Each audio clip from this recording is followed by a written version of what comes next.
Hello hi नमस्कार मो स्वप्न मु आपण मानक स्वागत कर स्वप्न चैनल ब्लॉग को आपण मैंने जानी थे सावित्री आसूँ आग को तो आम ए शॉपिंग करने जाऊँ सावित्री शॉपिंग तो एबे आमको टिके भोक लगे तो एबे आम खाइबा गलु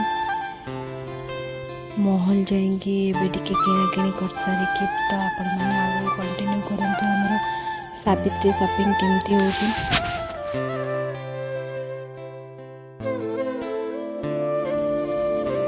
सावित्री ये आमर भार आसला तो आम झील सब आसते तो जेहेतु काली सावित्री तो मत से मेहंदी नगद ये आम पापुन पापुन सहित ये गेल होती तो ये भार आसाला बो आमर खोलुंट तो आपण मैंने वीडियो को कंटिन्यू देखिले जानीपर आम घर कि भार सब आसी।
Thank you so much God एमती सासू मत सासू ससुर तो ये दी जन मत बहुत सपोर्ट कर माँ का भाया ट्रिटमेंट कर बापा बापा का भाया ट्रिटमेंट कर कहते कि वीडियो कर आमे तो पचर अच्छु आमे आगर अच्छु तो वीडियो कर चल तापर जहाँ वो देखा भूल बहुत सारा सपोर्ट भी मत करुँच तो मु आगो गले से बहुत खुशी हेबे तो एबे बहुत सारा से जिनस आसी सब खोली गोटे गोटे किना देखा तो आपण मैंने देखी चलते।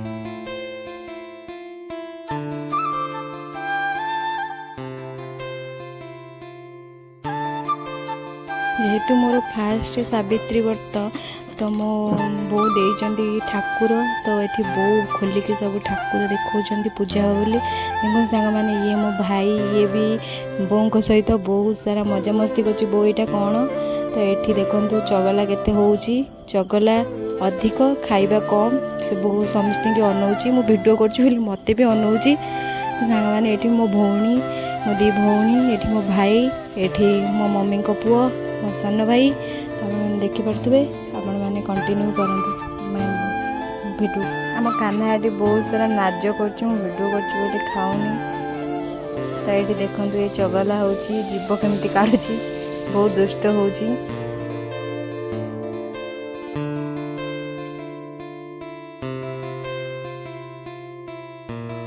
तो सांग मैंने जेहेतु मोर सावित्री ओषा फास्ट वर्ष तो ये मु मंदिर जाइली पूजा करने बों सहित तो ये नना मत कहले फास्ट वर्ष तो संकल्प कर भल हम तो मुझे करदेली तो संकल्प तो करी बहुत निष्ठार सह भगवान करंतु मो शंका सिंदूर को एमती बजाय रखु आपण मैंने वीडियो को कंटिन्यू करंतु।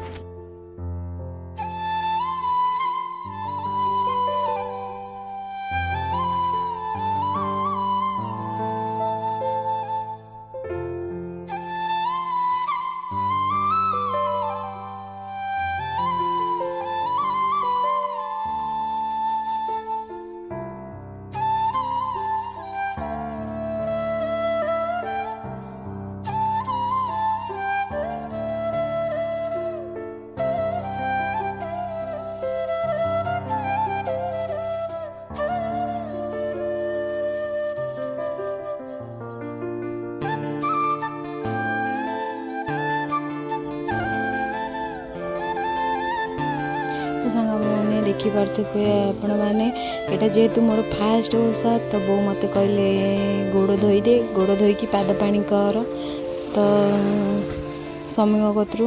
तो मुझे जहाँ कहवा अनुसार मुझे कली। ये देखंतु मो मजा केमती करचंती। तो मु करची बोली तांको मन को जाऊनी कि कौन बहुत सारा हसुचंती मजा करचंती। तो भगवान करंतु से एमती बहुत खुशी रे थांतु। मो बापा माँ को छाड़ी के आसिक पाई। तो मु बहुत खुशी पाई। तो आमको एमती भगवान सब खुशी रखंतु। मो शंका सिंदूर एमती जलु था सबुदिन भगवान। तो आपण मानक जदि मो ब्लॉग टी भल लगी लाइक शेयर सब्सक्राइब करने भी जमा भूलें। तो रही जय जगन्नाथ।